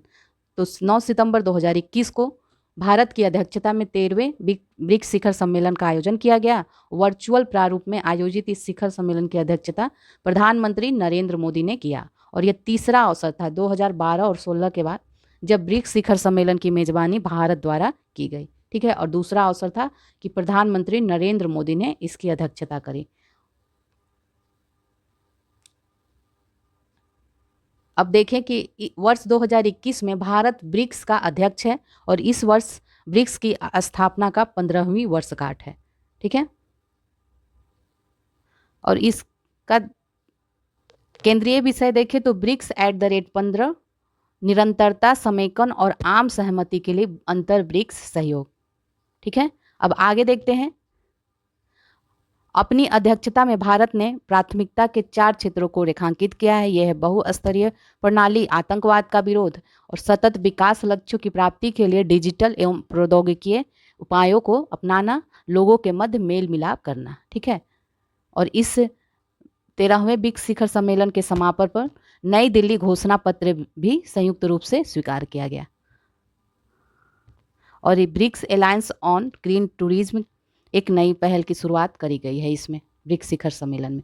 चलिए अब आगे देखते हैं 6ठा पूर्वी आर्थिक मंच सम्मेलन 2021। तो सितंबर 2021 के मध्य 2 से 4 सितंबर 2021 के मध्य रूस के शहर Vladivostok for eastern federal university Ruskin island में 6ठे पूर्वी आर्थिक मंच के सम्मेलन का आयोजन किया गया। ठीक है, और इसका केंद्रीय विषय था परिवर्तन के तहत दुनिया में सुदूर पूर्व के लिए अवसर। इस सम्मेलन को 3 सितंबर 2021 को प्रधानमंत्री नरेंद्र मोदी ने वीडियो कॉन्फ्रेंसिंग के माध्यम से संबोधित किया। ठीक है, भारत की तरफ से देखें तो इस सम्मेलन में केंद्रीय पेट्रोलियम और प्राकृतिक गैस मंत्री हरदीप सिंह पुरी के नेतृत्व में एक भारतीय प्रतिनिधिमंडल भेजा गया। इस सम्मेलन में पहली बार GAIL India Limited, Oil India Limited, Indian Oil Corporation Limited, ONGC Videsh Limited के अधिकारियों ने भाग लिया और कुल 380 समझौतों पर हस्ताक्षर किए गए और आर्थिक मूल्य देखा जाए तो 3.6 खरब रुपए है। नेक्स्ट आते हैं 47वां G7 शिखर सम्मेलन का आयोजन यूके की अध्यक्षता में कार्विस बे कॉर्नवाल में इसका आयोजन किया गया। इस शिखर सम्मेलन का मुख्य विषय था बिल्ड बैक बेटर, ठीक है, बिल्ड बैक बेटर था। और यहाँ G7 शिखर सम्मेलन को ISO 20121 प्रमाणन प्रदान किया गया। इस शिखर सम्मेलन में भारत, ऑस्ट्रेलिया, दक्षिण कोरिया और दक्षिण अफ्रीका को मेहमान देश के रूप में आमंत्रित किया गया। और इस सम्मेलन में G7 देशों ने विकासशील देशों को कोविड-19 टीकों की 870 मिलियन अतिरिक्त खुराक देने की प्रतिबद्धता व्यक्त करी है, ठीक है। अब आगे देखते हैं, ये देख लीजिए G7 समूह ने चीन के बेल्ट एंड रोड इनिशिएटिव के प्रत्युत्तर में बिल्ड बैक बेटर वर्ल्ड नामक एक वैश्विक बुनियादी ढांचा परियोजना का अनावरण किया है, ठीक है। और ब्रिटिश प्रधानमंत्री बोरिस जॉनसन के आमंत्रण पर प्रधानमंत्री नरेंद्र मोदी ने 12 से 13 जून 2021 को वर्चुअल प्रारूप में G7 शिखर सम्मेलन के संपर्क सत्रों में प्रतिभाग किया, ठीक है। अब आगे देखते हैं heart of Asia Istanbul process नवा मंत्री स्तरीय सम्मेलन। ये कहाँ पे हुआ? तो ये दुशांबे ताजिकिस्तान में heart of Asia Istanbul process का नवा मंत्री स्तरीय सम्मेलन हुआ। ये देखा जाए तो heart of Asia Istanbul process Afghanistan एवं तुर्की की क्षेत्रीय पहल है जिसे 2 नवंबर 2011 को इस्तांबुल में लॉन्च किया था। इसका ध्येय वाक्य है क्षेत्रीय सुरक्षा पर इस्तांबुल प्रक्रिया और सुरक्षित एवं स्थिर अफगानिस्तान हेतु सहयोग, ठीक है। इसमें भारत सहित 15 क्षेत्रीय भागीदारों देशों के मध्य क्षेत्रीय सहयोग के माध्यम से अफगानिस्तान एवं उसके आसपास के क्षेत्रों में शांति, सुरक्षा, स्थायित्व एवं समृद्धि को बढ़ावा देना है। अब देख लीजिए कि 10वें मंत्री स्तरीय सम्मेलन का आयोजन जो होगा 2022 में अफगानिस्तान में प्रस्तावित है। अब आगे चलते हैं, क्वाड नेताओं का शिखर सम्मेलन हुआ है, पहला शिखर सम्मेलन हुआ है। तो मार्च 2021 को क्वाड नेताओं के पहले शिखर सम्मेलन का आयोजन वर्चुअल माध्यम से हुआ और इस शिखर सम्मेलन में प्रधानमंत्री नरेंद्र मोदी के अतिरिक्त ऑस्ट्रेलियाई प्रधानमंत्री स्कॉट मॉरिसन, जापान के प्रधानमंत्री योशिहिदे सुगा और अमेरिकी राष्ट्रपति जो बाइडेन शामिल हुए। इस शिखर सम्मेलन के उपरांत the spirit of the quad शीर्षक से एक संयुक्त वक्तव्य जारी किया गया और इसके ही दौरान द क्वाड वैक्सीन पार्टनरशिप की घोषणा भी की गई, ठीक है। इस पहल का उद्देश्य है कि वर्ष 2022 तक दक्षिण पूर्व एशियाई देशों को कोविड-19 टीकों की 1 बिलियन खुराक उपलब्ध कराना है, ठीक है। अब आगे है 24 सितंबर 2021 को वाशिंगटन डीसी अमेरिका में अमेरिकी राष्ट्रपति जो बाइडेन की मेजबानी में व्यक्तिगत उपस्थिति वाले पहले क्वाड शिखर सम्मेलन का आयोजन किया गया। वो वर्चुअल था और ये व्यक्तिगत है, ठीक है। क्वाड समूह को आधिकारिक रूप से किस चतुर्भुज सुरक्षा संवाद के नाम से भी जाना जाता है और ये जानते ही होंगे कि 4 देश अमेरिका, ऑस्ट्रेलिया, भारत एवं जापान है। नेक्स्ट आते हैं विश्व सतत विकास शिखर सम्मेलन फरवरी 2021 में इसका आयोजन किया गया और ये 20वां संस्करण था और इसका सम्मेलन का जो केंद्रीय विषय था हमारे साझा भविष्य को पुनर्परिभाषित करना, सभी के लिए सुरक्षित एवं संरक्षित वातावरण ये था, ठीक है। फरवरी 2021 को प्रधानमंत्री नरेंद्र मोदी ने इस शिखर सम्मेलन का उद्घाटन किया था और इस बार पहली बार ऐसा है कि इसका आयोजन पूरी तरह डिजिटल प्लेटफॉर्म पर किया गया, ठीक है। और इसकी शुरुआत 2001 से हुई थी। इसका 21वां संस्करण का आयोजन 16 से 18 फरवरी 2022 के मध्य होगा और इस शिखर सम्मेलन का केंद्रीय विषय जो होगा वो है एक लचीले ग्रह की ओर एक सतत एवं निष्पक्ष भविष्य को सुनिश्चित करना। ये सभी था। अब नेक्स्ट आ जाते हैं, चौथा वन प्लैनेट समिट हुआ है। ये जनवरी 2021 को हाइब्रिड प्रारूप में जैव विविधता पर चौथे वन प्लैनेट समिट का आयोजन किया गया, ठीक है। आयोजन फ्रांस द्वारा संयुक्त राष्ट्र संघ एवं विश्व बैंक के सहयोग से संपन्न हुआ। इस सम्मेलन का मुख्य विषय क्या था? प्रकृति के लिए मिलकर कार्य करें, ठीक है।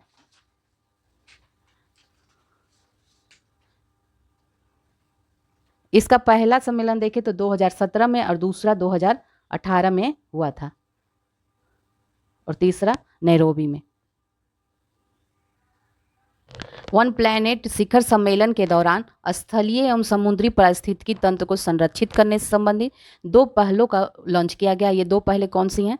तो high ambition coalition for nature and people, इस पहल को फ्रांस एवं कोस्टारिका द्वारा लॉन्च किया गया है और इस पहल के अंतर्गत शामिल देश जो हैं 2030 तक 30% स्थलीय एवं समुद्री पारितंत्र के संरक्षण हेतु प्रतिबद्ध हैं। और दूसरा है एग्जेम्पलरी मेडिटेरियन इन 2030। इस नए गठबंधन को फ्रांस, स्पेन एवं मोनाको के द्वारा लॉन्च किया गया है। ठीक है, अब आगे चलते हैं। नेक्स्ट है तीसरी ISA सभा का आयोजन किया गया। तो 14 से 16 अक्टूबर 2020 के मध्य वर्चुअल माध्यम से अंतर्राष्ट्रीय सौर संगठन की तीसरी सभा का आयोजन किया गया। देख लीजिए कि पहली सभा का आयोजन 2018 नोएडा में किया गया था और दूसरी ISA की 2019 में दिल्ली में संपन्न हुआ था। ठीक है, और इसकी तीसरी सभा के दौरान सदस्य देशों द्वारा ISA के संस्थापक देशों भारत व फ्रांस को अगले 2 वर्षों के लिए पुनः क्रमशः अध्यक्ष व सह अध्यक्ष के रूप में चुना गया है।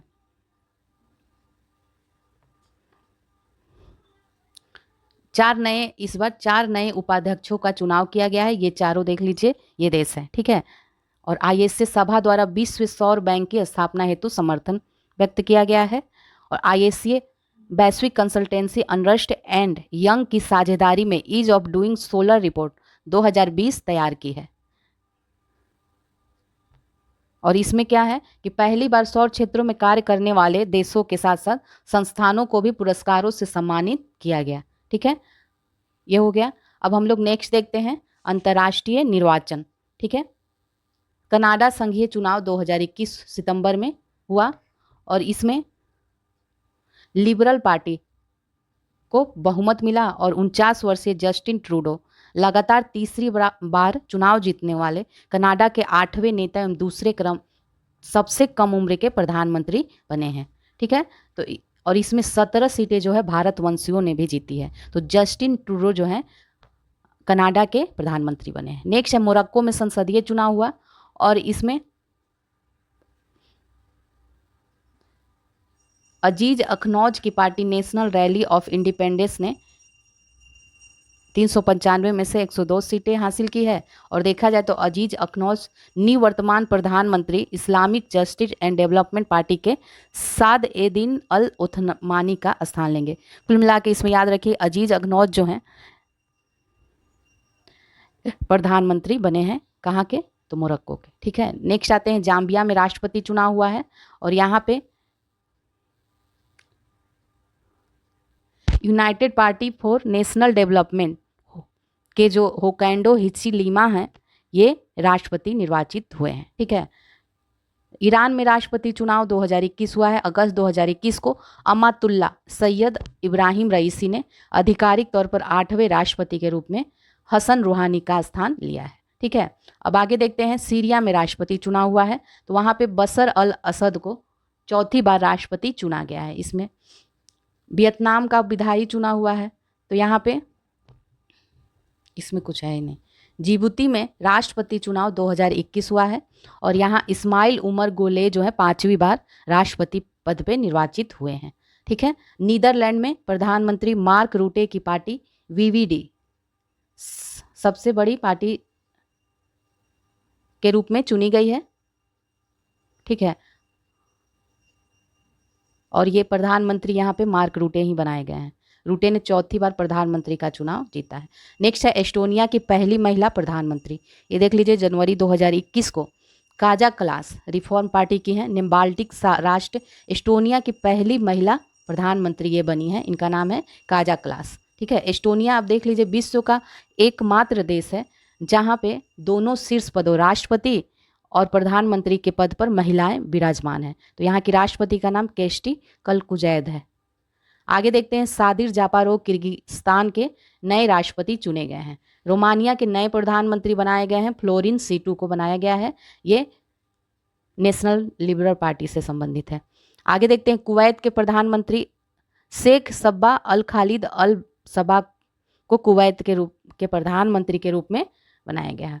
घाना में राष्ट्रपति चुनाव हुआ है और यहाँ पे नाना अकुफो एडो को घाना का पुनः राष्ट्रपति निर्वाचित किया गया है। ये और नाना अकुफो एडो को पश्चिमी अफ्रीकी राज्यों के अध्यक्ष के रूप में भी चुना गया है। नेक्स्ट है अमेरिकी में राष्ट्रपति चुनाव। तो नवंबर 2020 में संपन्न हुआ है। 59वां था अमेरिकी राष्ट्रपति चुनाव और इसमें डेमोक्रेटिक पार्टी ने 306 इलेक्टोरल वोट के साथ जीत हासिल की है और 20 जनवरी 2021 को अमेरिका के सबसे उम्रदराज एवं 46वें राष्ट्रपति जो बाइडेन के रूप में शपथ लिए हैं। और देखा जाए तो ये पहले उपराष्ट्रपति भी रह चुके हैं। और कमला हैरिस ने अमेरिका की पहली महिला, पहली अश्वेत और पहली एशियाई मूल की उपराष्ट्रपति बनी है। कौन? कमला हैरिस। ठीक है। अब नेक्स्ट आते हैं अंतर्राष्ट्रीय आपदाएं। ठीक है।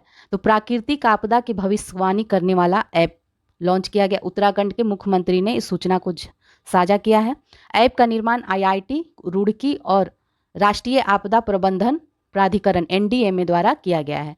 ऐप ये क्या है? संभावित प्राकृतिक आपदा के प्रति पहले ही चेतावनी ये जारी कर देता है। ठीक है। और यह प्रत्येक क्षेत्र में होने वाली वर्षा की मात्रा के बारे में सूचित कर देता है ताकि समय पूर्व प्रबंधन किया जा सके। नेक्स्ट है हैती में भूकंप आया था। कब आया था? अगस्त 2021 को हैती में भूकंप आया था। 7.2 तीव्रता का भूकंप था। ठीक है।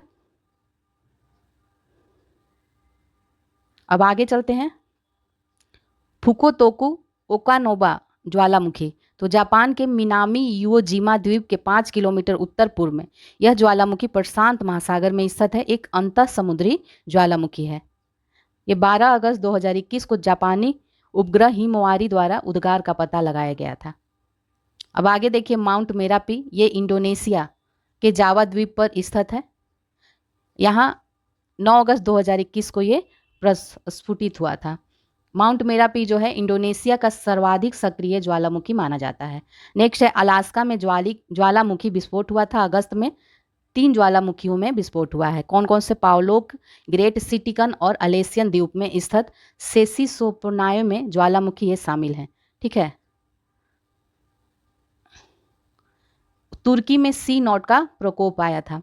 तो जून 2021 में काला सागर को एजियन सागर से जोड़ने वाले तुर्की के जो मरमरा सागर है वहाँ सी नॉट का प्रकोप देखा गया। ये सी नॉट क्या होता है? तो सी नॉट या समुद्री लासा जो है प्राकृतिक तौर पर बनने वाला धूसर या हरे रंग का कीचड़ या पंख जैसा चिपचिपा पदार्थ होता है जो कि समुद्री स्लेम है, जो शैवालों में पोषक तत्वों की अति प्रचुरता के कारण मुख्यतः वैश्विक उष्मन, जल प्रदूषण, घरेलू और औद्योगिक कचरे के समुद्र में अनियंत्रित निर्मोचन आदि की वजह से होने वाला गर्म मौसम होता है। क्या होता है? सी नॉट। समझ गए होंगे। अब देख लीजिए, ये है कि वह प्रक्रिया जिसमें बहुत सारे पोषक तत्व मुख्यतः नाइट्रोजन और फास्फोरस पानी के स्रोत में जब मिल जाते हैं जिसकी वजह से शैवालों की अत्यधिक वृद्धि होने लगती है और इसे यूट्रोफिकेशन कहा जाता है। ठीक है। यह समुद्री पारिस्थितिकी तंत्र के लिए एक गंभीर संकट था। अब देख लीजिए विभिन्न साइक्लोन आए हैं जो और प्रभावित देश। तो इडाई कहाँ आया था? मोजाम्बिक में आया था। जिम्बाब्वे और मलावी इससे प्रभावित होते हैं। केनेथ मोजाम्बिक में आया था। डोरियन जो है बहामास में आया था। हगिबिस ये जापान का है। फेक्साई जो है टाइफून है जापान में। फानी जो है भारत में आया था। ये 2019 के मई में आया था। ठीक है। और मारिया जो है प्यूर्टो में आया था। जीन जो है हैती में। सैंडी भी हैती में आया था। नरगिस म्यांमार में आया था। बोफा ये फिलीपींस में आया था। हयान जो है फिलीपींस में आया था। मांग खुट जो है फिलीपींस में। निसर्ग जो है मेनली रूप से ये याद रखिएगा निसर्ग।